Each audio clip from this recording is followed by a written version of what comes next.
gosh, I hope she's okay. I can't do it. Okay. We'll do it live. Okay. No. We'll do it live. It. Do it live. I'll write it and we'll do it live. Thing sucks.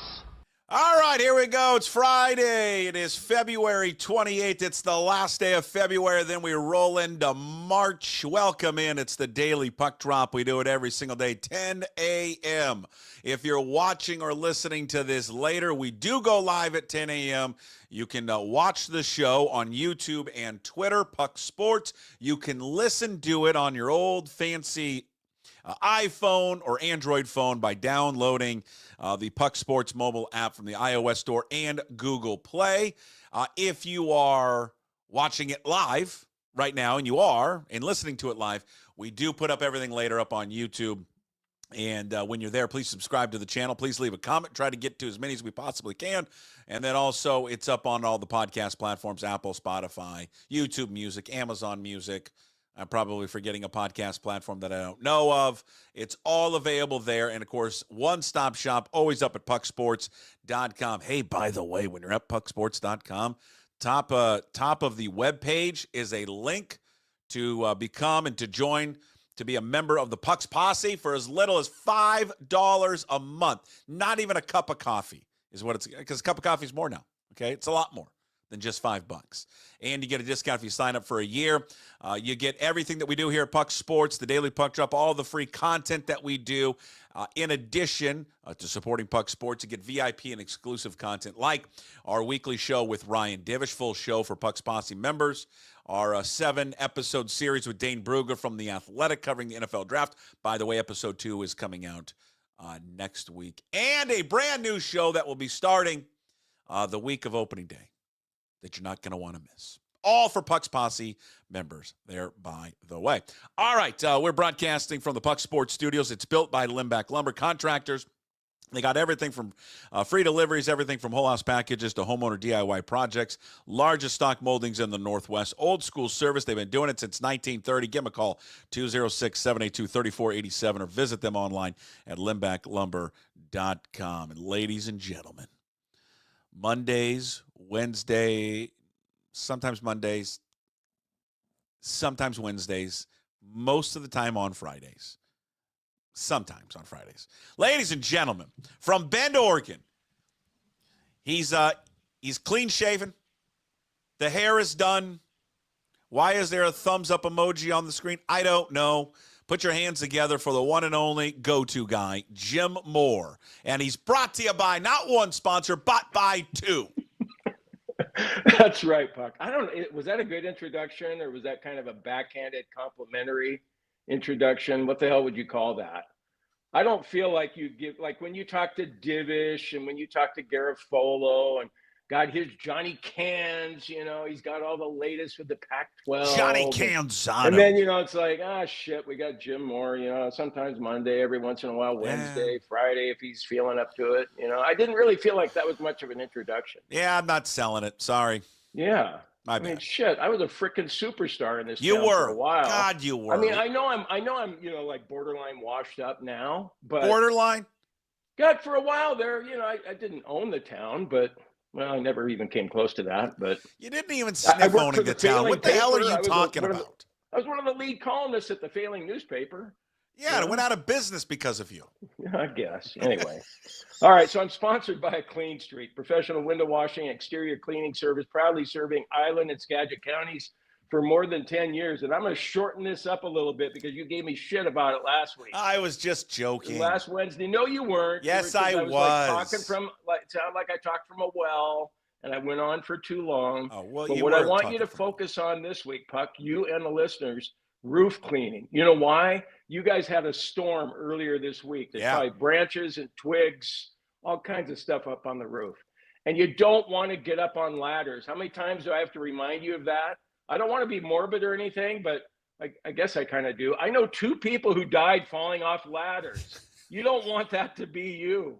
You want to see the Mariners in the World Series someday. You think Brian should put that on the website? Hey, a clean streak. Don't die by going up on a ladder. Get us to do it. No, I know 2 people who did die going up on a ladder. So let Brian Turner and his crew, let them go up on the damn ladders, and you just watch, and you pay them just a small fee. So give them a call at 360-395-5748 or visit acleanstreak.com. My other sponsor, hard to believe, isn't it? It is amazing that you have two. Yeah. Well, I don't think you're going to die at the home course unless you get hit by a stray golf ball, but they've got a special stay and play package. Annually, they do this, $109. You stay at one of the local hotels there in DuPont for one night, and you get 2 free rounds of golf at the home course with a cart. Limited number of packages. So book today. This is from March 1st to May 31st. It starts tomorrow. So book today at thehomecourse.com/stay. That's thehomecourse.com/stay. It's going to be like 60 degrees. I think it's like 60, 63 degrees today. Do you think there's any tee times available there? I bet you there's people playing golf left and right today. Yeah, likely not, because the weather will be changing here soon, and so you got to just jump on the opportunity when you get the chance. I'm going to do it right down now. Here, it's supposed to be 65. Hold on, here we go. We got tee times. Here we go. Yeah. We got. Was that short enough for you there, pal? It was. We Should got some tee times available. Like Ian does? Hey, fella. Hey, fella. 3 o'clock. Look at that. You can get on for $36. What a deal. God, what a deal. It's $36. You can maybe get 18 in. It's getting dark at 6 o'clock now? Yeah, that's a tough. 3 o'clock, tough one to get 18 in. That's a tough one to get 18 in. Yeah, you got to be moving. Really 3:15. You got to be on the move. You're going to play last 3, 4, 5 holes in some darkness. But whatever, it's $36. Kidding me? Tee off at 2:30 for $36. What a deal!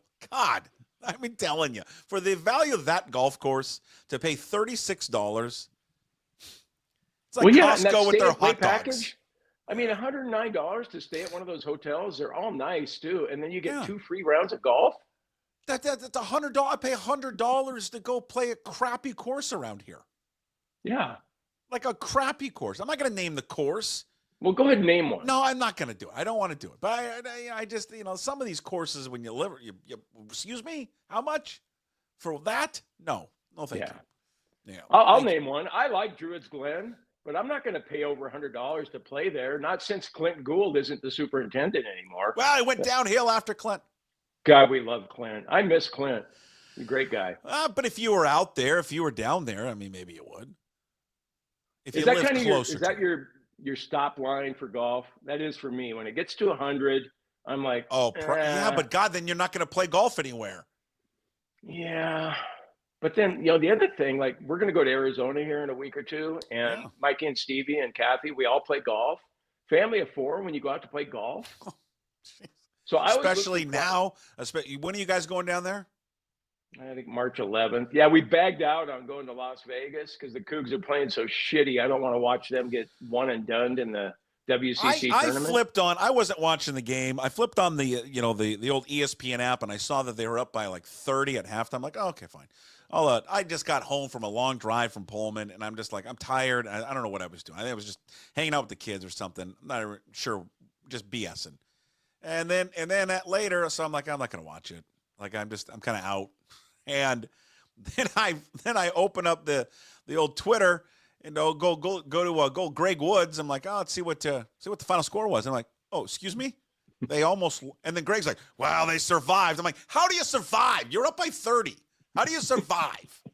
Like, what are we doing? To the worst team in the conference that's won 1 conference game and 3 games overall all season. Hey, so you're playing at home on senior night? March 11th through when?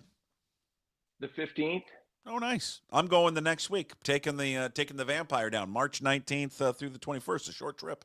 Gonna go. You worked that out. Yeah, God. It's just there's so much. I booked a trip. First of all, I booked it initially, where we were going to go down like on our last basketball game. For those who don't know, I coach middle school basketball, Whitman Middle School, and our last basketball games, because we coach both JV and then the JVC team, is on the March 15th. So I'm saying, all right, it's been a long year. It's been fun, but it's a lot been going on. I'm like, I need to get out after that. We're going to leave. We're going to get on a flight right after that game. We're going to go enjoy a few days in the sun, like when you leave on a Saturday and come back like on a Tuesday is what we were going to do. The the flights are pretty cheap. Mm-hmm. And then I realized I'm talking to you. I think I was talking to you. Yep. And I'm like, you mentioned something about, I don't know, St. Patrick's Day or something. I'm like, oh yeah. And I'm looking down. I'm like, oh shit. I forgot that his other baseball, his club baseball team has a tournament that weekend. And I'm like, oh my God, you idiot. So then I had to take a bath on that. You know, you couldn't get the full refund of the tickets. And then I had to buy tickets for another time. But whatever, first world problems. We're going to go catch like 3 games. So it'd be fun, short and sweet, in and out. He's never been to spring training. I'm like, oh God, Owen will have a blast. He'll get Yeah. autographs. yeah, the whole Spring thing. training's the best. Everybody knows that. Anybody who's been there, I mean, you want to go year after year. Yeah. Before things turn south. But before they go down the drain. And so what I was thinking, and then I'm going to go down there in April. Actually, I'm going back down there in April for just an annual guys golf trip. But the prices should be down. But when you're going down there, because it's still spring training, the round of golf, you're going to pay $200. Yeah, we won't do minimum. That. We won't do that. No, there's a Where are place you going to nearby. play? There's a place pretty close to where we're staying at my mom's house called Starfire. And we get Starfire. twilight rates there. Not the best course around, but it's good enough. Okay. I'm not the best golfer around, so I fit there. Okay. Starfire Golf Club. Yeah. In Scottsdale, Arizona. Yeah. I think when Kathy and I were down there in January, which that's in peak prime season down there, I think we played for 65 after 3:00. And that's actually not a bad looking course. Yeah. No, it's fine. Oh, I might actually go and play that when I'm down there. Yeah. No, because last time I played, we were playing. I mean, dude, I'm paying minimum like, it's like, I don't know, Jim. It was like $230. It was stupid. God, you actually did that? At what course? Like Greyhawk or something? No, not Greyhawk. It's Greyhawk's probably 3 something now. No, it was wherever Hugh lives. It's out in that what's that area called? Paradise Valley. Fountain Hills. Yeah, it's out by Fountain Hills. I can't remember the name of it now. Not Ocotillo. I know which one you're talking about. I played Ocotillo, and Ocotillo was like $200. Yeah. And Ocotillo, like, Jesus, for a guy who does not like water, by the way. There's agua galore there. No, I'll think of it in a second. It's really, really nice. It's on a reservation. Yeah, it's out the end of Shea, I think. But it is nice. But it was a lot. And it was the twilight rate. That was the best part. Hey, you got the twilight rate. I'm thinking, oh, great. I'm like, how much? I think it was like $260. I'm like, excuse me? Okay. Yeah. Sure. We'll take a bath. I mean, I love golf, but not that much. I know, but it just was a really nice course. I want to go play it. All right. People don't care about do they care about golf courses? Okay, one more golf thing. Who do you have this week? Who do you have there? Patrick Rogers. You took Patrick Rogers. How's he doing? He hasn't teed off yet for the second round. He's 4 under, so he's not Knapp, who just went low. Okay. All right. Have you read Knapp's story, by the way? Well, no, I sometimes when I just Google things, like something will appear, and I didn't know that this is okay to do this now. Apparently, it still is. But like all the talk was about Knapp's girlfriend. Is that what you're getting at? Oh no, but now I will. No, yeah. About how he got out. He got like out of the Corn Ferry, and then he was out of golf for a while, and then he became a bouncer at a bar. And all I didn't know that about him, but he eats 2 meals. He eats 2 meals a day. You know what he eats? Ground beef and potatoes. That's it? That's it. And plays video games all night long. Well, this won't surprise you. Typical of being in a golf fantasy pool. I had Jake Knapp last week in Mexico. Of course. Okay? Of course you did. That's why I hate this sport. I hate betting on it. It's miserable. It's absolutely miserable. Just sucks. It's just comical. I took Keith Mitchell, and I can't stand the visor. I'm not a visor guy. Why? But don't you like Keith Mitchell a little bit, though? Either wear a hat or don't wear a hat, but don't go halfway and wear a visor. Okay, here's the thing. It's not, but here's where can I defend him for a second on the visor? Now, Freddie always looked good in one. Okay, but he wears a Freddie visor. He wears the poker visor. He doesn't wear Jed Fish visor. He wears the poker one. I kind of, that's the old 70s Arnold Palmer visor. You don't like that? Not a fan of visors, generally. No. Okay, one last thing. We probably lost the listeners that you have. There's no one's watching. I can see it. Everyone's okay. All right. I'm watching the DP World Tour this morning, and Marcel Siem from Germany. Sure. He's wearing his hat backwards. Okay. Should that be allowed on the PGA Tour? I saw your tweet. It is allowed. Oh, it is? Yeah, there's no rule against it. How come nobody's doing it like Damon? Just because I just think it's frowned upon. Listen, I could be wrong. And I'm wrong a lot. But I believe there's no official rule in the PGA Tour where you cannot wear your hat backwards. Because I've seen them do it on tour. I've seen them do it when the wind's been bad. They turn it backwards I just think it's frowned upon. Well, I think if you're trying to draw a younger audience, that you might want to do that if you're a professional in your 20s. Here's what I want to know about golf. When did we make the transition from where they used to never wear hats, ever? Like you go back and watch like Palmer and Nicholas and Player and all those guys back in the day. Seve. Never wore hats. When did we make that transition? Now everyone wears. There's not one guy out there on the tour that doesn't wear a hat. The only time, have you noticed the only time you see these guys not wear hats, do you know when it is? No. Ryder Cup. Oh, yeah. They all, like a lot of them, especially the European guys, but even like some of the Americans, like JT, they don't wear them during the Ryder Cup. For some reason, I don't know why. I've got an answer for you, but before I answer, Robert Rock has got a nice head of hair there over in the European Tour. Okay. Yeah, so he goes without a hat. But the reason we're wearing hats, come on, it's because of skin cancer, and you're trying to protect your face. I think is why. So back then they didn't care about it, is what you're saying? No, God, back when I was growing up, I mean, girls and guys were probably doing it too. You'd wear baby oil because you out in the sun because you were trying to encourage the sun, so you could get as tan as possible. Well, when I was in Mexico this last year, there was a certain teenage daughter that was putting on baby oil. Really?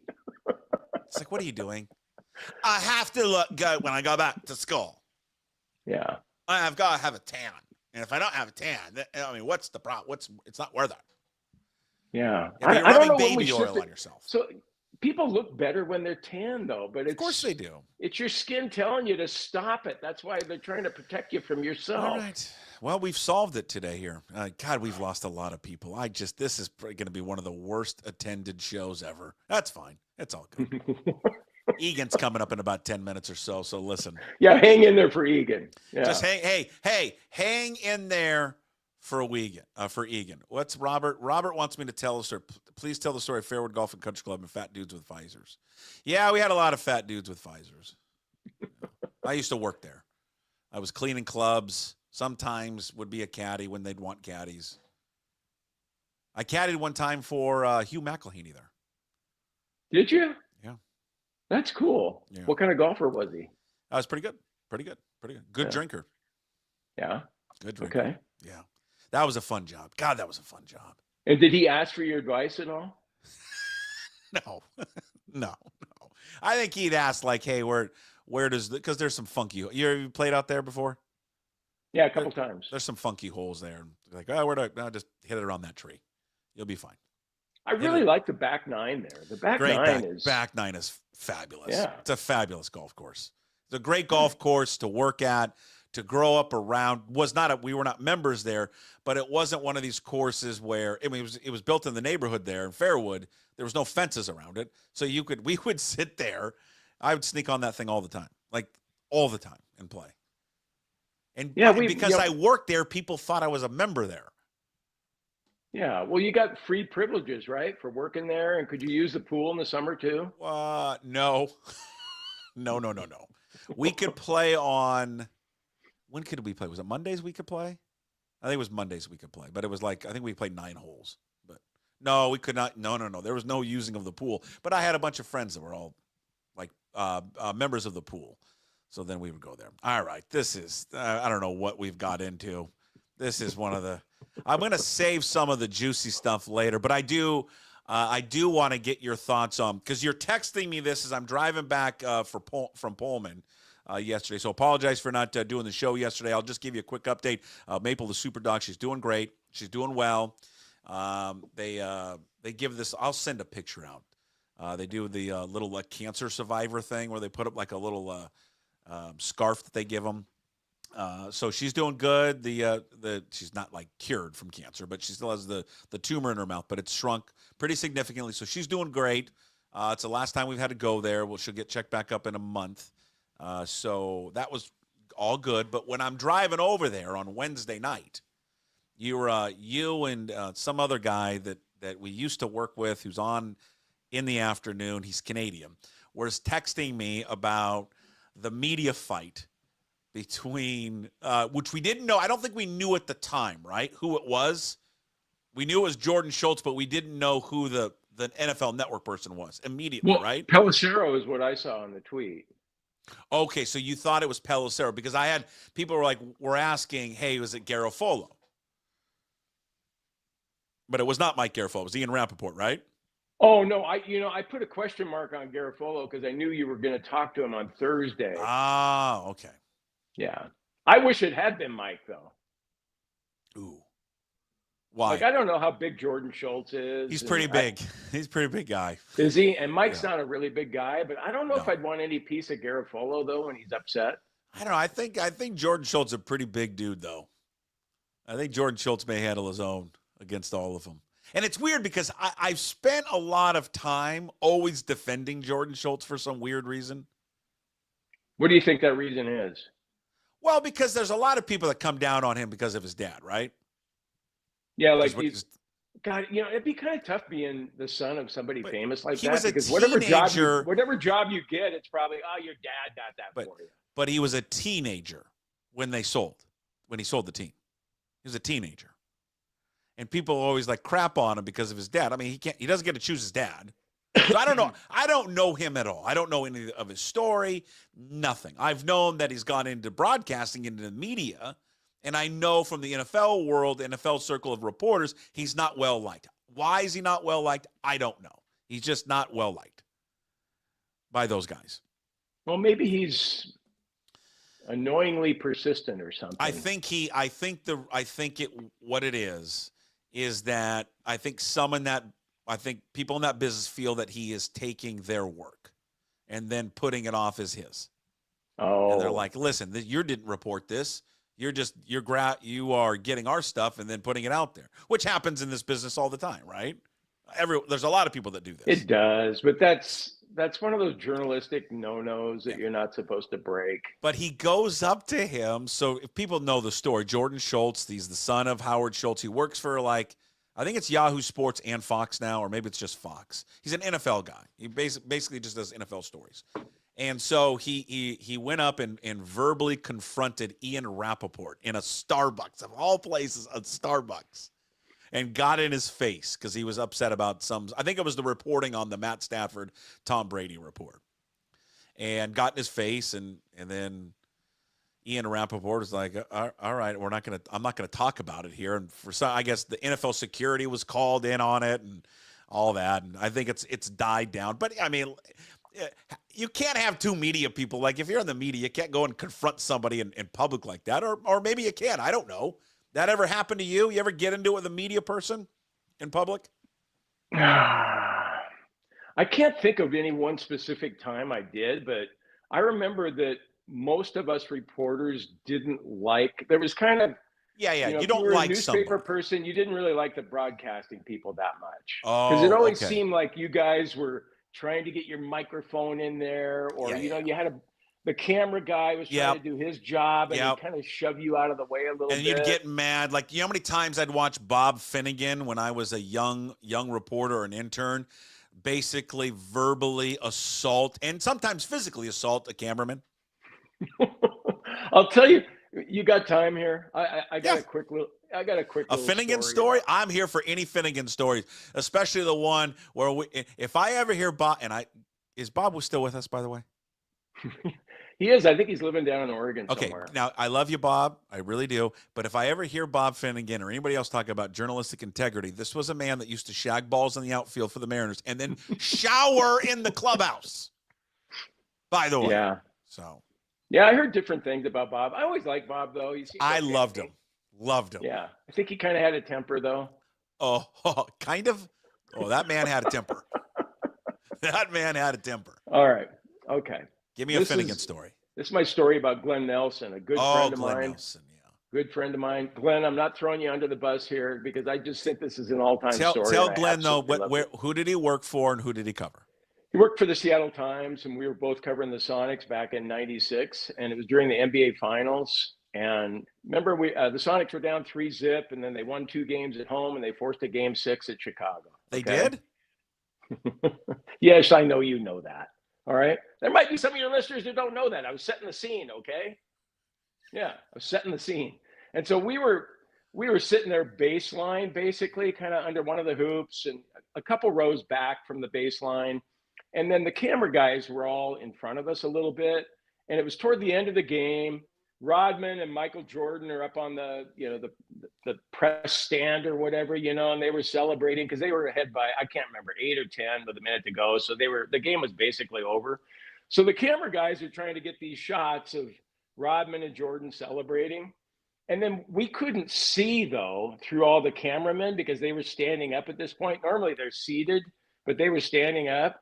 And so, Glenn and some of us were like, hey, you guys sit down so we can see what's going on. Well, this one guy just insisted on standing and, trying to get the shots of Rodman and Jordan celebrating. And Glenn had he reached his breaking point. So he reached in his pocket and grabbed a quarter and he hucked it at the guy and hit him in the back of the head. And then the guy, I remember the guy like turning around and going, and then caught who it was who threw it and then resumed what he was doing with his job. And so then I thought, well, okay, that's the end of that story. Well, we're in there. So it's like Game 6, Sonics lose, season over. We're all trying to bang out the best story we can bang out and all that in the press room. And then this guy comes over to Glenn and just basically gets in his face. He's like, hey, man, come on. He was like ready to go, wanted to go.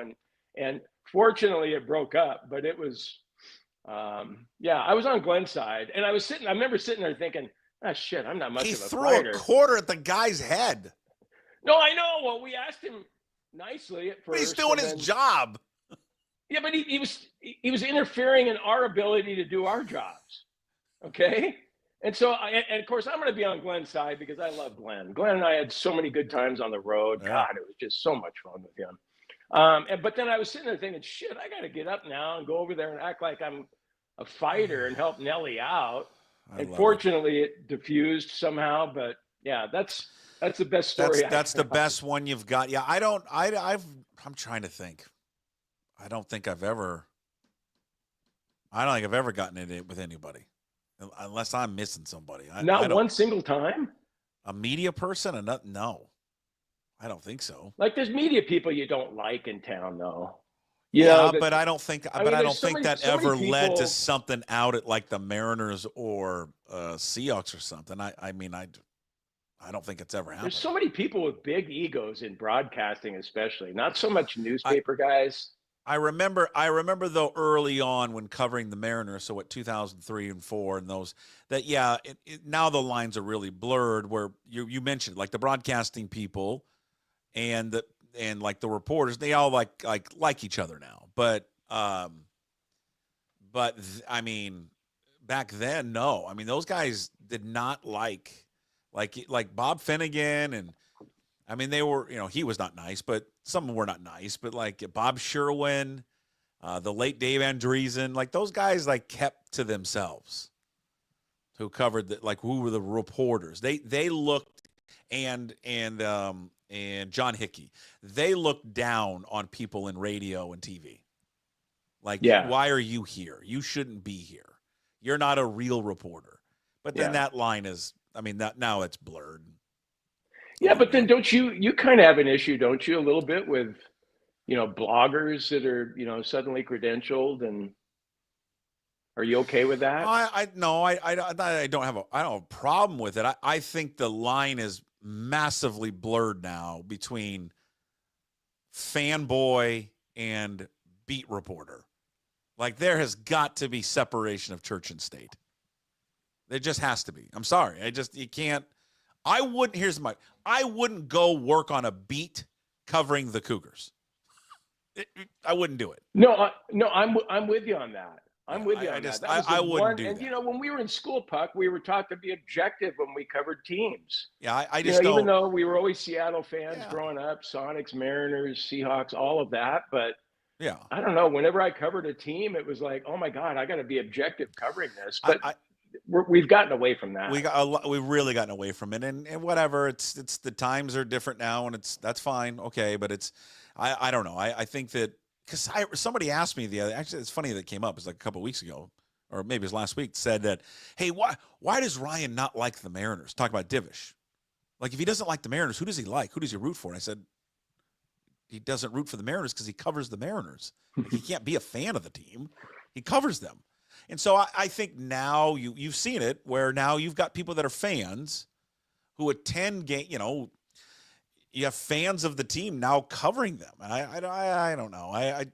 Listen. I don't think it's the hill I'm going to die on, but I think the line has been blurred. It's not how I was quote brought up, or you were brought up in the industry. But I mean, I don't know. I think a lot of stuff is changing. So is it really the worst thing in the world? Maybe not. But I mean.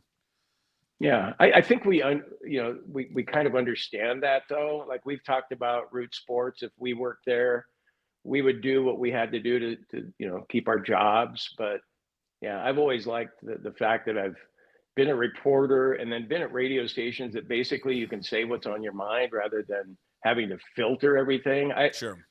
Yeah, I don't know. I looked at trying to get jobs, working for certain teams and stuff, but I thought, God, I'm really gonna have to sell out here to write all this flowery fluffy stuff all the time. Hey, before Egan comes on, I just want to promote something because it's out when I was in Pullman for Maple the Super Dog, and her radiation treatment's usually like an hour or so I called up our good friend Bill Stevens and said, hey Stevens, why don't you get off your ass and do something? Why don't you set up an interview with the old great Jimmy Rogers? So I went over and sat down with Jimmy Rogers yesterday. It's about 20 minutes. It's up on all the platforms. The full podcast is up on YouTube.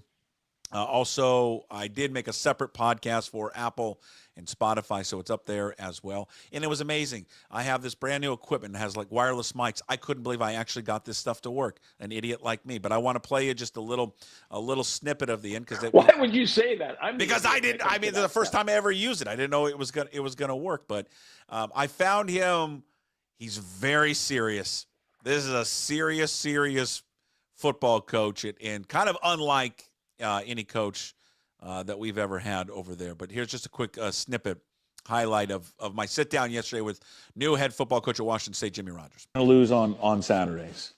What do you want the opposing team, coaches, players to say about playing Washington State? Yeah, that those guys were tough. That's what we've embodied. That's, where I was just last at. And I think that is the separator when you take a player, regardless of his talent level. If you find a tough kid that is willing to put in the work and willing to go out there and be physical and grind people out, you can win a lot of football games like that. And so when teams play us, I want them to see our defense flying around and our offense striking and finishing plays. And we're gonna win being physical. I mean, first of all, how about the Tacoma Stars sweatshirt? Let's go. Well, I was just going to ask, did he ask you about that? And how old can that sweatshirt be? It's a very old sweatshirt, but how about that Tacoma Stars? Did anybody remember the Tacoma Stars? Preki. Yes, that's the only guy I remember is Preki. You know who remembers the Tacoma Stars is our next guest, Chris Egan, who's going to join us momentarily. But here's the thing about Rogers. Full interview's up. Again, YouTube, Apple, Spotify, wherever you find your podcast. He's again, is like off the air. Is he like, all right, I'm done doing interview coach. Now I'll be fun coach. No, it's the same. It's the same interview coach that you get off the air. He's very serious. He is very different than any coach we've ever had there. I'm intrigued to see how it works there. But it's a level of like old school, like Midwest tough. I mean, it's going to be a real transition, I think, for Washington State. I'm intrigued to see how it's going to work. I like everything that he says, but it's all, all the stuff's on paper right now. So we'll see. But Did you ask him, hey, man, I heard what you said in your introductory news conference. You said something like, you actually think we can win a national championship? Did you say that, or was that a misquote? I did not. God, I should have, though. I forgot about that. Your interviews always go better than mine because I can't help myself. At some point, I wish I would have asked that now. Now that I think about it, I wish I would have asked. Hey, you really? What are the odds that we're actually going to win? Were you drinking when you said that? By the way, ladies and gentlemen, he joins us from Puyallup. It's all brought to you by Fat Zach's Pizza. He's going to be with us here a little earlier on Fridays. They got 3 locations. Sumner, Puyallup, South Hill. Fat Zach's Pizza, home of the original No Big Dill Pickle Pizza. Chris Egan. Follow him on Twitter and Instagram, Chris Egan5. All of his work at king5.com. And he joins us here in the Limback Lumber Studios. And I was watching you on TV last night, you and Paul Sylvie. Just yucking it up with all the celebrities at the Seattle Sports Star Awards show, huh? Well, let's first quickly say, Puck, Steve Jungle and Prucky. Those are 2 names there. Jungle, Steve Jungle, yes. I think their big rivalry was against Dallas back in the day. We were season ticket holders. The Egan family, Ed Egan would drive the station wagon out to the woodshed, the Tacoma Dome, the T-Dome, whatever you call it, and the couple things, you remember the games, Foot Thunder. They had the aluminum bleachers everywhere, so everybody would start pounding their feet, and that's what they would call Foot Thunder. And then the song back in the 80s that fired up the entire Tacoma Dome, Everybody Have Fun Tonight, Everybody Wang Chung Tonight. That would just get everybody going in the Tacoma Dome. But those are great memories. And Jim and Jason, I'm going to say this. Last night, and all 3 of us have been there to the Seattle Sports Commission, the Sports Star Awards, and we're like, oh, here we go again. Oh, it's another night. We're bringing back it was just, I don't know what it was last night, and maybe it's the kid in me that watched a lot of these athletes growing up in this area, but it was magical last night. It truly was an amazing night. I can't give enough credit to the Seattle Sports Commission. There was over 1,500 people on hand last night to watch this, and I just sat like a kid listening to Jim Nantz interview Fred Couples, who won a big award last night. And what happens is when sometimes these athletes and these media types leave the area, I think they get away for a while and they appreciate how good Seattle is. And Fred Couples really hit that hard last night on just how much Seattle means to him, how much it meant growing up in Seattle, learning to golf in Seattle. And Jim Nantz kind of put it out there. He said, you know what, you have a lot of great athletes here in Seattle. Marshawn Lynch was there. Gary Payton was there. The name of Ken Griffey Jr. was mentioned, and Sue Bird. And this will be interesting to get Jim's thoughts on this, but because I've never really thought about it like this, but he said, Jim Nantz, that Fred Couples may be coming out of Seattle the most worldwide known athlete to ever come out of Seattle. And that's because golf is such a worldwide sport that Fred Couples can go, into China. Fred Couples can go in Japan. Fred Couples can go into any European country, and everybody knows Fred Couples. And it was really an interesting point that, not that I've ever taken Fred Couples for granted, but just how well known he is and what he's meant to golf. And it was cool to see him get awarded last night. But we could talk more about some of the other names, but just, I don't know, Jim, your thoughts on that? Is he the most well-known athlete to ever come out of this area? But, until you mentioned it, I hadn't really thought about it, but it makes sense, really. I mean, because with golf being a worldwide game, and then Freddie, the success that he had, good-looking guy, and then everybody always talks about his swing. I mean, we see all these guys in their swings, and the one swing you want to have is Fred Couples' swing because he just generates so much power, and he just looks effortless doing it. And so it's really cool. I mean, I saw part of that interview last night, and it's cool to hear about how much he feels about Jefferson and Beacon Hill, where he grew up, and still being a Seattle guy. Everybody knows him on tours, being a Seattle guy. And so, Freddie wasn't always the best interview. So it's nice to see him coming out like that. And just the event itself, it brought back memories for me last night, seeing you with Marshawn and Gary Payton, and all the different interviews you're doing. And because the PI was a big part of that, starting that whole event. Mm-hmm. And so we used to go every year. But I think what it is, too, is I think it's great for the athletes themselves. I saw you yawning there, Puck. It's great for the athletes themselves because they can get together. They don't see each other. They know about each other and the Seattle connections, but one night where they can get together and talk to each other. And in a lot of cases, they go back in time and they think about the good old times and back in the day. And so, yeah, it's a cool event. Well, go ahead. Puck. Well, how long did the Seattle PI? It wasn't yawning, by the way. Maybe I was. I don't know. I'm tired. How long did the Seattle PI do it? I mean, it started off as the PI Sports Star of the Year. Oh, it did. I think Royal Brome started it, Yeah. the old sports writer, back in, God, I don't know, maybe it was in the 30s or 40s or something like that. Yeah. So, and then when the PI went out of business in 08, I'm glad the Sports Commission picked up on that. And it's still, I think people enjoy coming to that and seeing everybody in one night in one place. Well, and Jim, you and I and Puck, we're storytellers, and that's what we do. We share stories, whether it's print, video, radio, TV. And I was getting stories last night. Just the story of Jim Nantz was talking about when he was a freshman at Houston on the golf team, and the coach had all the freshmen introduce themselves and what do you want to do? And Jim Nantz went first, and he said, "Hi, my name is Jim Nantz. Someday I want to work for CBS Sports, and I want to be calling the Masters."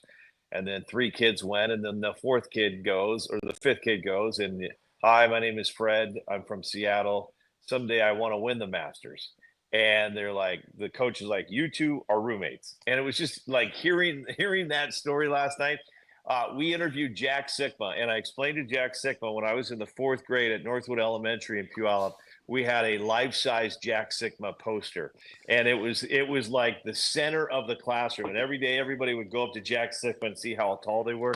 And Jack was rolling because he's like, "Chris, I don't know how many times I've been told every year about the Jack Sikma life-size poster." And I think we all grew up with the life-size poster. Everybody has one. Oh, I mean, it was amazing.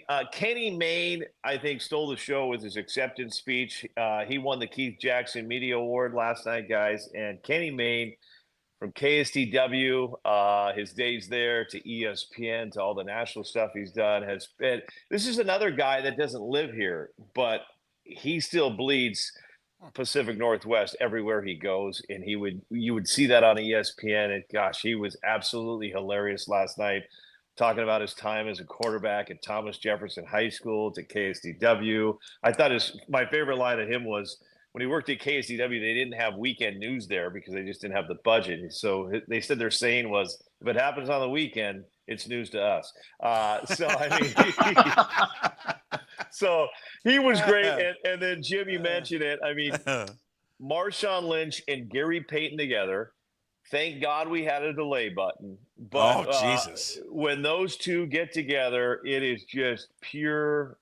I mean, it just give them a show. Somebody give those two a show right now. You didn't need Sylvie and I in that at all. Just let those two go. What did Marshawn win, Chris? The humanitarian award? Humanitarian award for all the work he's been doing for youth, kids, and just, I mean, he really, when you start looking at his bio, it's amazing how much he has given back to so many out there. And it's incredible. He even talked about that, saying, when I was growing up, I didn't have all this stuff, with reading and sports and all this. And he wants to make sure every kid out there has a chance. And he was absolutely.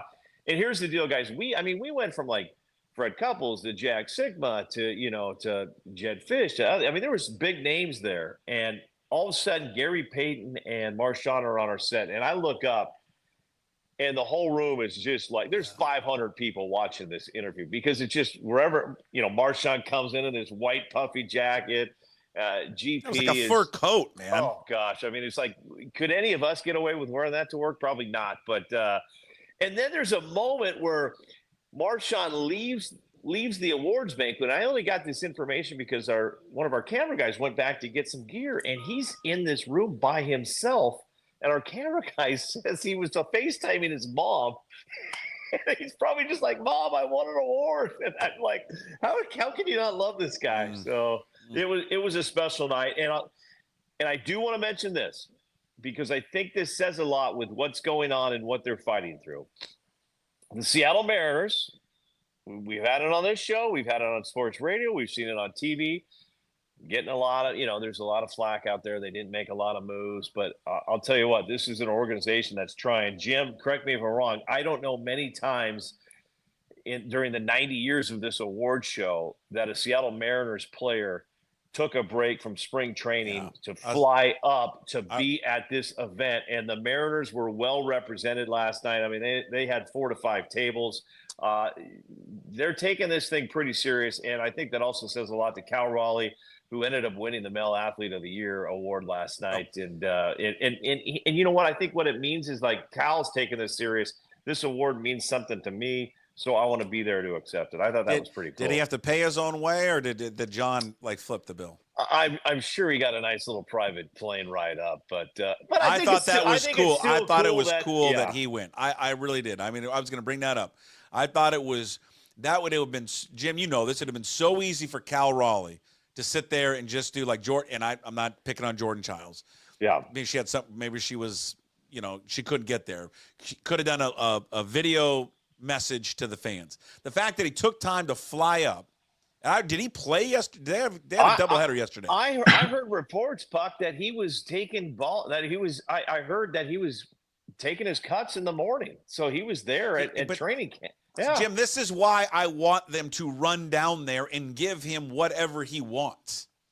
Just what do you want? Here's the contract. Just tell us what you want and sign it. He's everything you want in a baseball player. He's everything you want in a player, period. All of it, the total package, Jim. God, Egan, you've made me stop and think, and I don't do that very often. But so in every Mariners story that I write this season, should I have like an asterisk that says, they sent Cal Raleigh up to the Sports Star Take of the it Year easy award, on him. and They sent Cal up. They sent Cal there.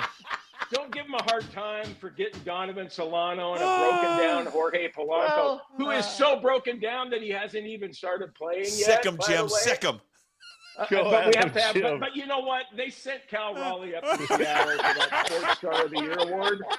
I mean, come on. Hey, Egan, they've lost 15 in a row. But hey, you know what? John Stanton set up a private plane.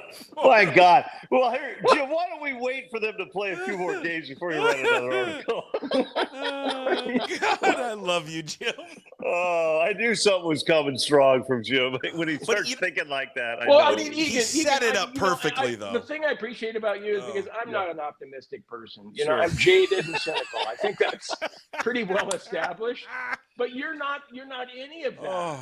But I would think that even a person like you, who sees sunshine on a rainy day, and all that, it is sunny today in Peoria. Are you still seeing sunshine in Peoria with that team? Well, Jim, here's what I'm going to say. And I want you to just come after me and prove me wrong. Yeah. You return these 5 pitchers, okay? And we can sit there and say, Chris, one of them's going to get hurt. They can't have another year like that. Well, but then you do have a 6th pitcher there, Emerson Hancock, who's pretty good too. So let's just say you still have, in my mind, one of the best pitching staffs. Yeah, we know that. In all of baseball. In all baseball. You had 8 players last year, Jim. 8 players last year that just completely didn't show up. They had the worst years of their life. Now, if you can tell me that all 8 of those players are going to suck it up and be the worst they've ever been again this year, then then they don't make the playoffs. But what I can't tell you, Jim, is I can't tell you that because I don't think all 8 are going to do that. And I know you guys mocked me last year when I mentioned Matt Brash and how much losing him. In my mind, you look at the numbers, Matt Brash is 4 to 5 wins on this team. Matt Brash is coming back at the end of April, early May. Matt Brash is one of the best 7th and 8th inning pitchers in all of baseball. And so there's 4 to 5 wins there. Now, that means they still go to the playoffs, even if all 8 of those guys stink it up. So I just don't – I get it. I know people are pissed. They wanted to spend a lot of money, and they wanted to go get these great players, but I don't know. I think when it comes to baseball, it starts with pitching.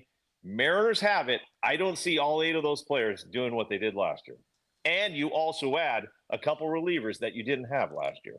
So that's where I'm at. And, I'd rather be negative, Chris. Come on, Chris. Criticize them. It's easy to say that. I get it. I get it's easy to criticize them, but you know what I'm going to do this year is when they're doing well, I'm just going to shut up. And I'm going to just, usually I would post something like Homer Simpson backing into the weeds or something like that. I'm not going to do that because and you know what I also hate is people are like, well, we can't beat the Dodgers. If we're playing the Dodgers, we're in the freaking World Series. Okay? If we're playing the Dodgers, we're in the World Series. Yeah. So, but you would say this, Jim, you can go ahead too. You would say that, remember, they gave themselves $15 million to spend, right? That was they haven't publicly said that, but they governed themselves with $15 million. If the reporting from Jude and Divish, right? It was like $15 million. They haven't even spent all that. Think about that for a second. They didn't even spend all of it. And how many games would that have covered for Juan Soto? Like 70 games? It wouldn't even have been a full season. No, I don't. I think you would have got about 4 games. Yeah, four games from. I don't know. It's hard because Chris, Jim agrees. Their pitching staff is if not the best in baseball, it's right there, second or third. And so I think that's what's frustrating is that you're like, okay, you have this great pitching staff, but yet your 2 big acquisitions in the offseason were a fat Donovan Solano and a guy who hasn't blinked in his entire life in Jorge Polanco. That's a tough. Tough. I mean, Jorge and we want you to play a different position. And we want you to play a different position, by the way, which you've never played before. We said this, Puck. Jorge Polanco. They went to the family Christmas party. They wrapped the candle, and they returned home with the candle. So, yeah, but I don't know. You're an Jim. Optimist, so that's Jim and I are. Yeah, I mean, Jim, I see those numbers because I sat down there every day in spring training like this guy's having. I mean, and Jim, I'm sitting down there going, J.P. Crawford is coming off the worst season of his career, and I'm like, oh God, everybody's looking at me right now. But that's true. Julio Rodriguez is coming off the worst season of his career, and I'm like, well, that's true. So if all these guys are going to have the worst seasons of their career again, then yeah, I'm with you. Hey, there's somebody in our chat that agrees with you, Robert. All right, Robert. He agrees with Egan. These guys won't be as bad this year. They'll be even worse. Robert.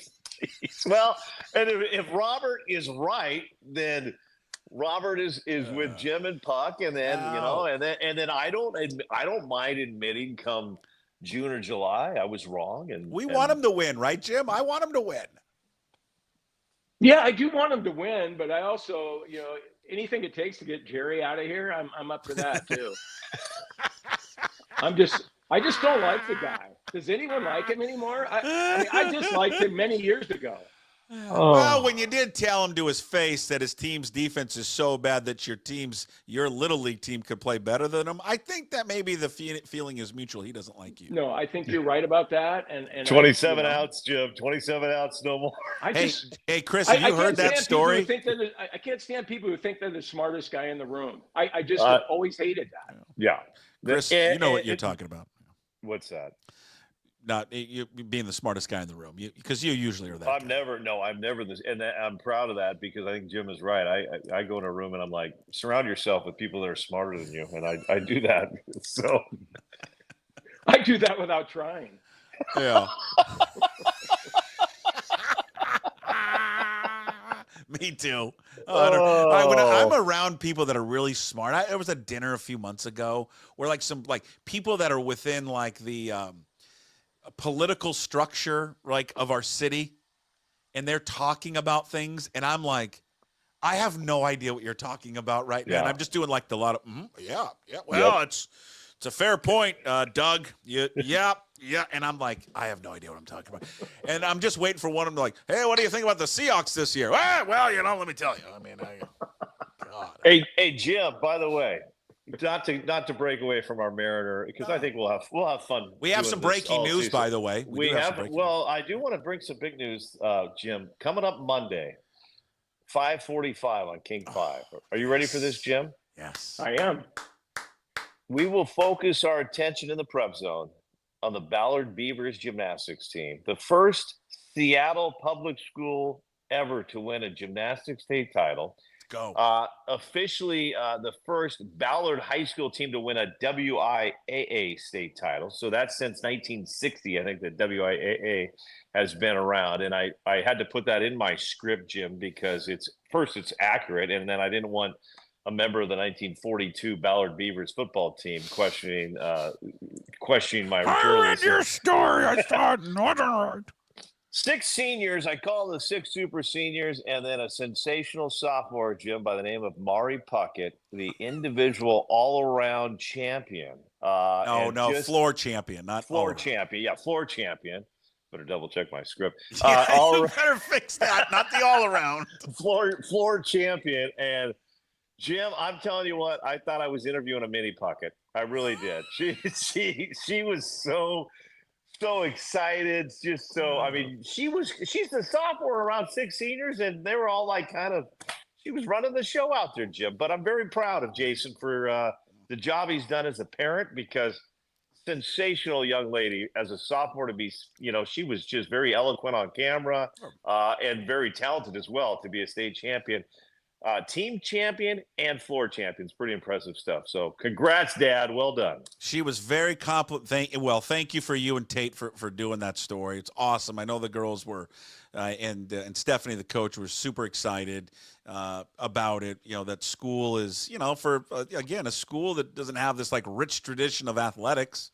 To be recognized, I think, is really cool. It's amazing that I've had a lot of people I've never met before that have, seen the story or seen my post and who are like, I'm a Ballard graduate, 1985. That's so cool. So it's kind of cool to see all. We have three. I didn't even realize we have 3 Ballard alumni at King 5 TV, including 2 producers. So I have a feeling this story is going to run a lot.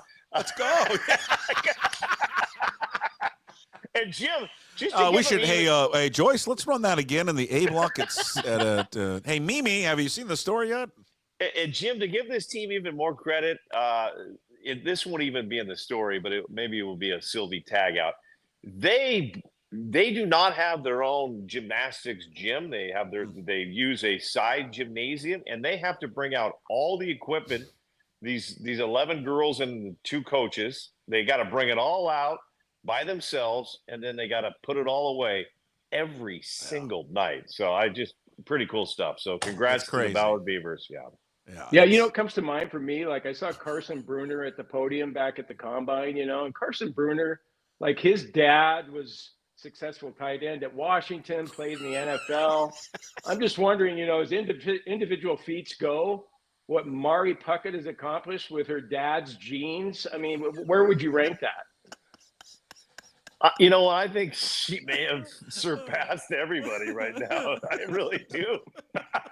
But that was the best part last night, actually, talking to Gary Payton, was talking about his kid, and he had so much fun talking about that. But I think Mari Puckett has surpassed it. And Tate, our wonderful photographer, Tate's the best. A very proud Cougar, did ask her, he goes, has it been tough being Jason Puckett's daughter? And she goes, well, he'll say some things about me, but actually I feel more bad for my little brother. He gets the brunt of it.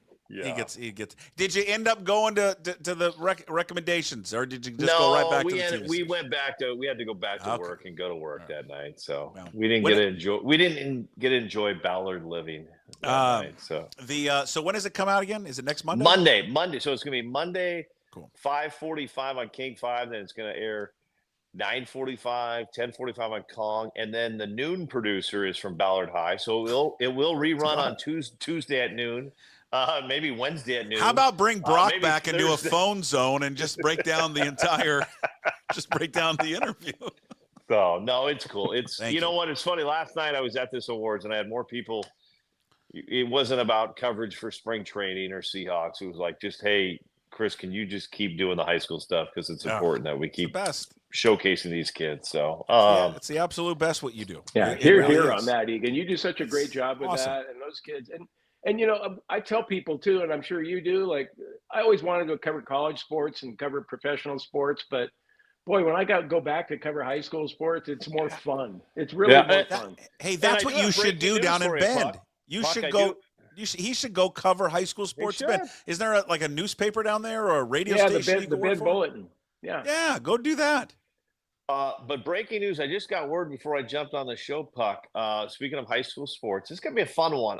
It's coming up, oh boy, Tuesday, I believe, March 12th. I don't have my calendar right in front of me. I mean, it's a Tuesday. I think it's March 12th. Okay. At Funko Field in Everett.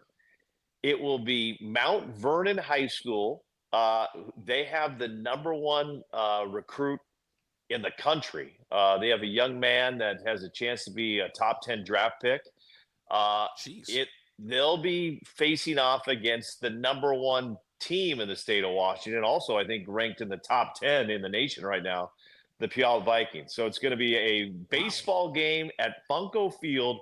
The 2 best players in the state of Washington. I think Puyallup has a kid by the name of Mason Pike who is committed to Oregon State.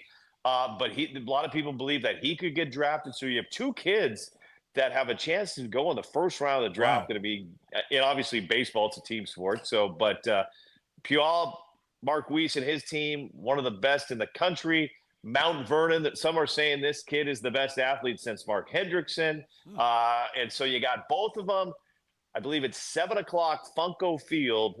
It's going to be a high school showdown to get the whole spring season going. So that is just being announced today. I'm just getting information on that one. Xavier Nyans?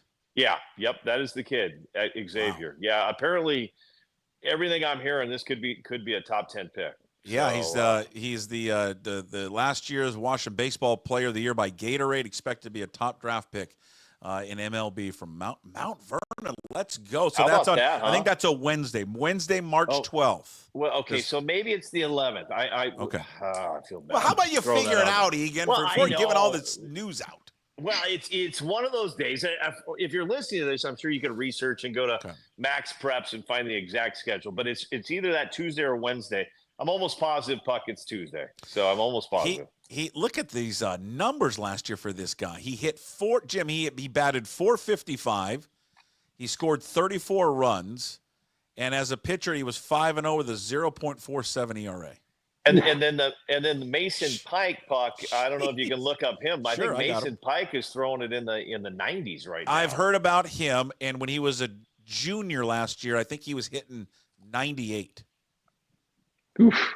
I think if I remember somebody telling me that, I'm like, oh my God, like that's not even. How is that doable? So that'll be a fun little way. But coming up first, guys, next week though will be one of my favorite events of the year. We had the Matt Classic last week, and we had the gymnastics, but it's the basketball state tournament once again taking place at the Tacoma Dome, taking place over in Yakima at the Sun Dome over there. So it's good times ahead. Yeah. He's a big kid. He's 6'1", 200 pounds, Mason Pike. God, he looks just like a beast. He's also committed to Oregon State. They're both committed to Oregon State. Both Oregon State. Okay, and then comes the question: will they go there? That will be interesting. Not if you're then top draft pick. No. And Puck, look this up for me, but we had a kid, Jim will love this, because this, he was from Redmond High, grew up in Woodville, but look up perfect game, Portland Pilots. We had a young man from Redmond pitches for the Portland Pilots. He threw a perfect game just a couple days ago. It was the first perfect game in Portland Pilots history. It was against Seattle U, but another local kid doing good things. Ryan Rimbez. Yep, there you go. Yep. Redmond High graduate, and he thanked some stars that came before him, like Jim Moore. Yeah, I think he said something that, the Redmond Little League, we had the best defense around, and even better than the Mariners. Hey, so the breaking news is Matt Stafford has agreed to a contract with the Rams. He is staying put in L.A., so it comes a week after he was given permission to talk to other teams. So he's coming back. And I'll be honest, I don't know if I haven't seen any of the financial details yet. But I guess the ripple effect of this is now, what does this mean for Geno Smith? So when we find out what those numbers are, because there was always a thought that, hey, you're going to hear about Geno after Matt Stafford gets some resolution to what he was going to do. And you had the comments from John Schneider, who was on with your former buddies, Jim Moore, Dave Wyman, and Bob Stelton, saying that, no, we're gonna we're going to get a deal done. And not only just talking about a restructure, he's talking about an extension for this guy. So we'll see. And they said they were going to talk today. He was going to talk to his agents today, is what he told Bob Stelton and Dave Wyman. So it's about time those two actually got some news. Jesus. Right? Good Lord. Hey, if you know what, if I'm a Rams fan, I'm relieved. I'm relieved that Matt Stafford's going to be my quarterback next year. I just thought all that talk about go ahead and find out what you're worth on the trade market or whatever. I'm like, well, what are you doing, man? You got a Hall of Fame quarterback. Why would you give up on him? I know he's 37, but still a good quarterback. Hey, Puck, I did see Jim tweet or something about like listening to a certain radio station at a certain time. I'm going to be honest with you. I have not listened during that time span at all. So I don't even know. I couldn't even respond to his tweet or his article. So. Oh, his article. Oh, wait, yeah. He wrote about the gentleman that's taken over our time. So, yeah, we were going to. My radio won't go there during that time. It won't. So Jim just likes to take everybody out at the kneecaps. He's a kneecap columnist. Well, no, what about you? No, I complimented that guy. Okay. But you were listening to that time slot, Jim. Yeah. Well, it was just on the days that Puck didn't have a show. Okay. Yeah. Is that what it was? I point out in a Substack story, Jim Moore, what is it again, Puck? Jim Moore, the go-to guy.substack.com. Yeah, it's your website. I think you would know it. I need 5-star reviews. I need all So, that shit, okay? I think, and Jim, feel free to put an asterisk at the end of every Mariners story, but according to Chris Egan, Cal Raleigh made the trip up, so everything's Cal Raleigh's 0 for 40 to start the season, but Chris did you know Egan the Mariners, he flew him up. Yeah. I'll do that. I made a point that I thought the guy was okay, but I think that Puck is better. Is that all right? You can do whatever you want. You think? I mean, come on, Jim. I don't know if I'd use the words are strong. Hey, Egan, Jim's never been in one. Have you ever been in a yurt? A yurt? I've never been in a yurt either. I need to check out a yurt. No, have you ever been in a media fight? This whole Jordan Schultz, Ian Rappaport beef. You ever been in one? You ever got into it with another media member? No, I mean, at the Paris Olympics, I did with some media members. You know, we were weren't fighting. They French? In the mix zone, and they were kind of fighting for territory. Weren't they smoking or something? Smoking in the mix zone, and then they're trying to steal my spot because they got 3 people, and it's just me by myself. Right. And that's when I'm like, the French are losing, the Americans are winning, and it got a little tense in there. And I literally at one point, Jim, I go, you don't even have anybody that's going to medal. Get out of here. But I just like how they were smoking and setting up their equipment and pushing them out of the way. Oh, man. No fight. I remember, I don't think I'm at liberty to say. Well, I remember the famous one was Softy and Danny O'Neill. That was an all-timer. Yeah. At Seahawks training camp. That was, I wanted both of them to fight so bad. Bad. We did have one where a photographer I was with got in a fight with Greg Bell. Greg Bell was asking the Seahawks player to explain his injury, and he's like, "Well, I mean, tell me kind of where is it hurting?"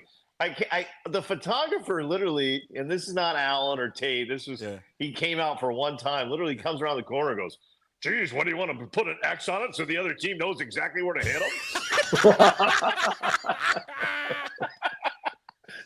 I thought that was pretty good. Greg didn't take to that kindly, though. No, he didn't like that at all. I remember witnessing, speaking of Seahawks, 2 people that we all know that got into it in the press room. 2 TV people. God, it was a good one. Okay, who were they? I can't say. I don't want to say. Not my. Who do you think would have won between Danny and Softy? I think I would have put my money on Danny on that. Softy. Really? Yeah. I've seen Danny mad, though. Have you seen Softy mad? Oh, yeah. I think Softy would be tough. I don't know. It's who had the leverage? Who was higher on the hill? No, they're both about the same height. No, but who was higher on the hill? Because it was on the berm, was where it happened. Oh, yeah. Do you remember who had higher ground that day? Well, Danny had a reason to be more angry than Softy. He had every right to be angry at Softy. Every right to be angry. Yeah. Because Softy went after his wife. I mean, Jesus. Yeah, I mean, when you go after someone's wife, that's, reason to be angry.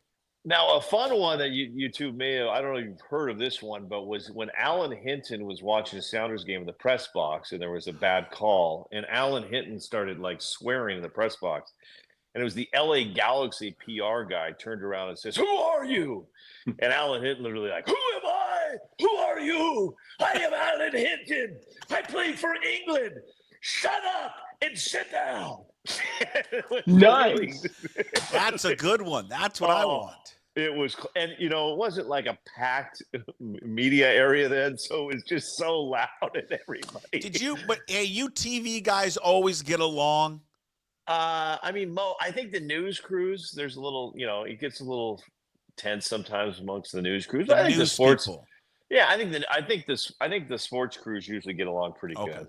There's not too much, there was some battling in the smaller markets, like in Medford, Oregon. I remember we used to kind of, go after each other a little bit back then. But Seattle, we've been pretty good. I don't recall really getting any fights with any other Seattle sports media. I've kept you guys. We've kept you too long. Jim's like, this is way. I do want to say this though, real quick, Chris. This won't matter to Chris. It only matters to Jim. 41 days away. Hello, friends. 41 days, Jim. Best golf tournament ever. Do you know he started his speech last night, Jim and Puck, by saying, "Hello, friends." No, he didn't. So yes, he did. He came out and said, "Hello, friends." Was his hair orange because he dyes it so much? You know what? His voice was like an angel last night. He was perfect.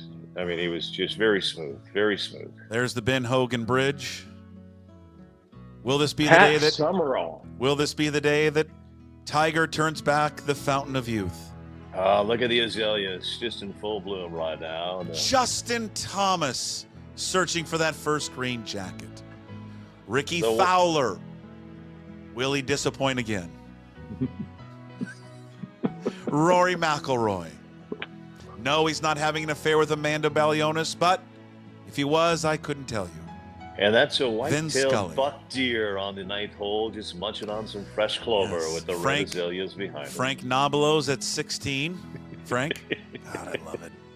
I'm so sappy. The Ponderosa Pines on 14. There it is. Yeah, 41 days away from the start of the greatest sporting event in the world. All right, Jim, we've held you on too long, but I like this on Fridays. I like just having us all together. It's fun. Yeah. What's fun? It is. Yeah. It is. All right, Egan. Thank you again for doing the story. What do you got? You got working hard this week, and you nothing on the Olympics, do you? You got anything on the Olympics? Well, the Olympics are on King 5 TV. The Winter Olympics coming up, Jim. Get your curling. Hey, Jim's in an area right now that there's several. We got several skiers from that area. Why don't you use them? Like do you don't have to travel down there. Have Jim do the stories. I don't know why Jim's semi-retired. He should be out doing high school sports and Olympic athletes right now for us. Yeah. You know who works down there, Jim? Do you know that Keith Shipman owns a bunch of radio stations there, right? Yeah, I've talked to Keith about maybe going to the local community college and talking to kids about sports radio. And Oh, I would KCVQ want to hear that. Keith Shipman. And you know who also is down there, Puck? How not to get fired. Here, folks, lesson one. Alan Schaffler's down there. Oh, that's right. He's retired down here. Yeah. It's Pat Cashman. You remember Pat Cashman from Almost Live? He's there too? Yeah, he's down here. What is going on down Why there? don't the three of you guys get together and do a show? Yeah.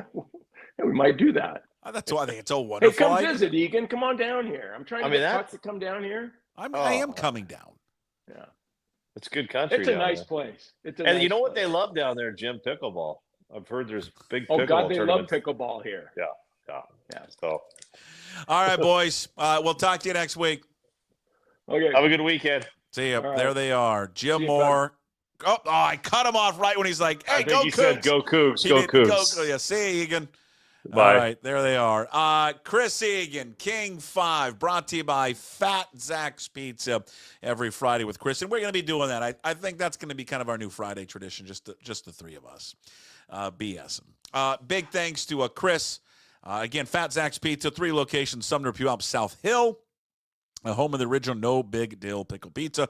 Book one of their 3 food trucks for catering, birthday parties, graduations, and corporate events. Find Fat Zach's Pizza on Facebook, Instagram, and, of course, at fatzachspizza.com. Follow Chris on Twitter and Instagram, Chris Egan 5.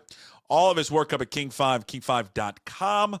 And he joins us every week from the Limbeck Lumber Studios. And for Jim Moore, who's with us on Monday, Wednesdays, and Fridays, brought to you by A Clean Streak. Big thanks to our buddy, Mr. Turner, who has been with us there from the get-go. Professional window and exterior cleaning services. And the home course in DuPont, Washington. One of the, if not the best course, public course in the state of Washington. The home course, homecourse.com. Go book your next reservation today. Fun having those guys on. Yeah, 41 days away. Oh, God, it just... Where's it at? Where's my music? Can't wait.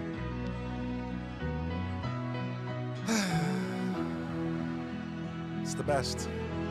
It's just the best. Yeah, I know I'm a sap. Leave me alone. It's what entertains me. What entertains you? It entertains me. All right. 41 days away from the start of the Masters. All right, before we get on out of here, a couple of things. One, the Jimmy Rogers podcast. Caught up with new Washington State head coach Jimmy Rogers yesterday while I was in Pullman for Maple the Superdog. She's doing great, by the way. Thank you.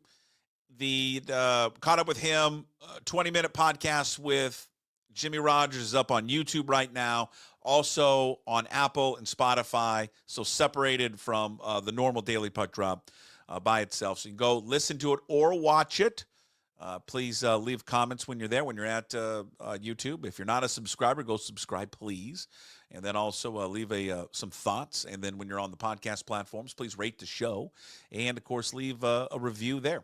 It all helps the cause. Appreciate it. But he was I found him very, very likable, very intriguing. I think most people, when you sit down with a new coach, you're going to find very likable and intriguing and all that. And I don't think you ever walk out going, oh, that wasn't good. He's just a very different style. And he is in very business-oriented, business-like, very old school in how he approaches, I think, life and how he approaches football.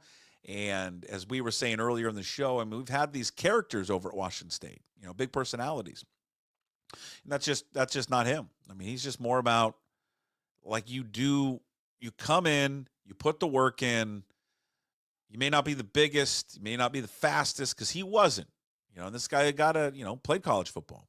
Not the biggest guy, not the fastest guy, but he outworked everyone. He outstudied, his opponents. He outstudied his teammates and just said, I'm not going to be taken off the field because I'm going to know more than everyone else. And I'm excited to see what it looks like. And I think a toughness, a physicality to them, which, again, they've been, just not a not physical team, but just the style of play that they've had isn't like that. It's not going to be, them running 3 yards in a cloud of dust, but I think he's going to bring a toughness and a physicality and a discipline, I think, to the football team that you haven't seen in quite some time. And he talked about the talent. There's this portion in the podcast, we had a lot of praise for Jake Dicker and for the returning players. And it's really cool to hear him talk about those guys. So, again, go check that out, all the platforms that are available. All right, we wrap up the Daily Puck Drop here for this week. Hey, What the Puck? Brought to you by Restoration One in North Seattle. It is your restoration company that lets you avoid the stress of water, fire, and mold damage with their property restoration services. Locally owned and operated. Make them your first call when damages affect your residential or commercial property. 206-817-8917. Visit them online at restoration1.com, the North Seattle franchise. So, you saw the story, or we had the story for you. Matt Stafford has agreed to a new deal with the LA Rams, so he is staying put in LA now. That was the first domino to fall in the quarterback, carousel, quarterback dominoes. The next one most likely will be Geno Smith. You've heard or read the comments that John Schneider said, as we mentioned before with Bob Stelton and Dave Wyman on their show, that they're talking to him today, talking to his agent about a contract extension, not just a restructure, but an extension. I'll just say this: he's a very polarizing subject here in town, is Geno Smith, And it is nauseating at time how much time we spend on it. And I'm probably guilty. I'm guilty of it. There is a price tag that you can afford him, and then there's not a price tag. And he's a good quarterback. He's not a great quarterback. He doesn't need to be. He doesn't deserve to be paid like a top 10 quarterback because he's not a top 10 quarterback. Just not. And I would just ask anyone to close your. We've said, how many times has Mike Garafolo asked me this question? Can you close your eyes and envision him winning a Super Bowl? I personally cannot. Okay, if I'm wrong, egg on my face, and wouldn't be the first time I'm wrong about something. I cannot. And I think they know that. I don't care what they say in the press. I really don't. I don't care what they say in any interview. We've said this and we've maintained this for years. They're professional liars. They are. And they will say things that is just, they cannot be truthful in interviews, in any interviews. They just can't be. And so you have to take a level of it with a grain of salt. I think everything is always on the table. I think it's to sit there and come out with outlandish declarative statements. When you do that, you look like a fool later. People look like fools with Russell Wilson when they sat out there and they pounded the table and tried to tell people he will not get traded. And then he got traded. And for those who say there's no way that Geno Smith is not back. Okay. Or there's no way that DK Metcalf could get traded. Why would you say that? Why? Why take that statement? You're not in the room. You don't know. You don't know what a team offers you for a DK Metcalf. You have zero clue. And if it's something that blows them away and they go, okay, listen, I'll be honest with you. It's easier to find wide receivers. It just is. The talent of wide receivers that come out every year are great. If they're blown away with an offer, then trade them. And then I think for Geno, there's a price tag that has to be lowered, and his per year better be lower than $44 million. And it should be. He's not worth that much money. And it doesn't matter what Kyler Murray or Kirk Cousins make. That's the fault of Arizona. That's the fault of Atlanta or Minnesota, whoever gave him the contract. Just because they gave him those contracts doesn't require you to do it. Like San Francisco, just because the market says that, you don't have to pay Brock Purdy that. You don't have to pay Geno Smith the amount of money he thinks he deserves because he honestly has zero leverage. He's got no leverage at all.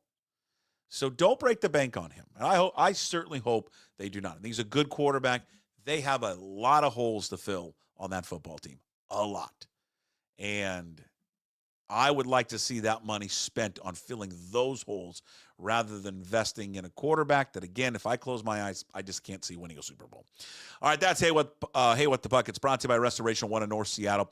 Your restoration company lets you avoid the stress of water, fire, mold damage with their property restoration services. Locally owned and operated. Make them your first call when those damages affect your residential or commercial property. 206-817-8917. Visit them online, restoration1.com, the North Seattle franchise. All right. Thank you for watching and listening today. Thank you to all the sponsors, Limback Lumber, A Clean Streak, The Home Course, Fat Zach's Pizza, Georgetown Brewery. Check out their new tavern beer at your local bar. Visit the brewery, Georgetown Brewery, georgetownbeer.com. Also, as always, we end every show with the great sponsor, Restoration One of North Seattle. Today's Daily Puck Drop. Again, find it on YouTube. When you're there, please subscribe to the YouTube channel. Also, find the Daily Puck Drop on all your favorite podcast platforms and at pucksports.com. When you're at pucksports.com, sign up to become a member of the Pucks Posse. For just $5 a month, you support all the free content and the VIP and exclusive content we do as well, like our baseball coverage with Ryan Divish of the Seattle Times and our continuing NFL draft coverage with Dane Brugler from The Athletic, episode 2 coming out next week. Check it out at pucksports.com, top of the webpage. All right, we will talk to you on Monday. Everyone have a great weekend. As always, promise to be better. No shoes, no ties. Would anybody like to smoke some pot? Yeah. I was born to love you. I was born to lick your face. I was born to rub you, but you were born to rub me first. What do you need my address for? We'd like to send out a mailer. Mother of mercy, I don't speak Japanese!